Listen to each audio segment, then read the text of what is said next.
The LoveBug, Herby's special friend. Each morning when Herby took Bill Botts to work, the LoveBug greeted his friends with a cheery beep. There were cars and trucks of every size, buses, cabs, ice cream wagons, hot dog carts, bulldozers, and steam shovels.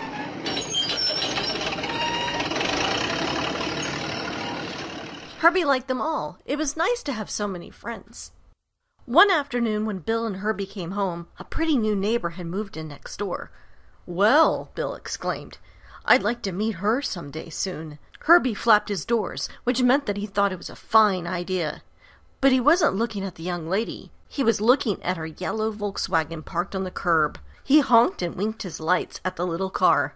The young lady thought that Bill was honking at her. She hurried into the house and shut her door. "Did you have to do that, Herby?" Bill groaned.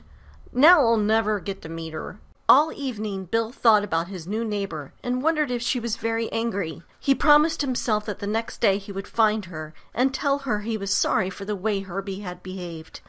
On the way to work the next morning, Bill stopped beside the young lady at a red light. When Herby saw her car, his hood popped open and his engine raced. Embarrassed, Bill blushed until he was red as the stoplight itself. After that, Herby couldn't think of anything but that yellow Volkswagen. He even forgot to watch where he was going. "Herby!" Bill shouted on the way to work. "You're going the wrong way!" "Herby!" he screamed on the way home. "Watch out for that steamroller!" A week passed, and Herby acted worse each day. Then one evening, Bill discovered the young lady sitting sadly on her front steps. "You look upset," he said. "My name is Bill Botts. Can I help?" "I'm Ann Peterson," she answered. "And I am upset. Someone has stolen my car." "How terrible!" Bill cried. "We better report this right away." Herby opened the door for Miss Peterson, and away they rushed, down the busy street. When they reached the police station, Bill and the young lady jumped out and dashed up the steps.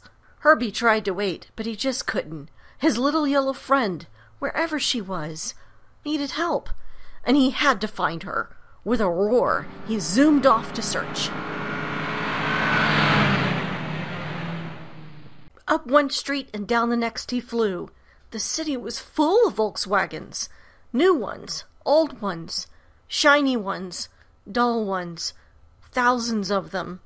But he didn't see that very special yellow one. Herby zipped through parking lots and whizzed down back streets. He flashed his lights into garages. There wasn't a trace of his friend.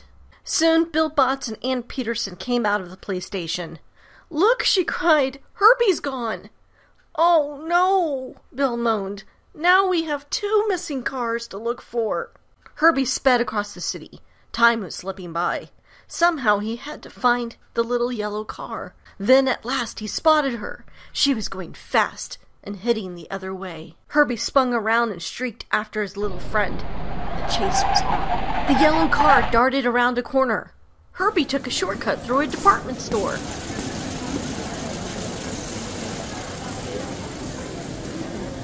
The yellow car dodged down an alley. Herby raced across the tops of backyard fences on 2 wheels. Faster and faster the 2 cars flew. Now Herby began beeping at his friends as he flashed by, and they all joined the chase. The thief suddenly found his way blocked by dozens of trucks, all with their lights flashing. He turned left and was met with a wall of taxis. He turned right and ran into a traffic jam of cars. Behind him rolled a sea of honking buses. The thief was trapped. Herby's friends opened up a path, and Herby zipped through, just as the man leaped out of the yellow car and tried to run away. The LoveBug snapped open his hood and caught the man by the seat of his pants.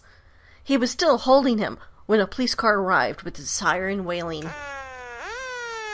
Out jumped 2 policemen with Bill Botts and Ann Peterson. "Herby!" Bill shouted. "You're all right!"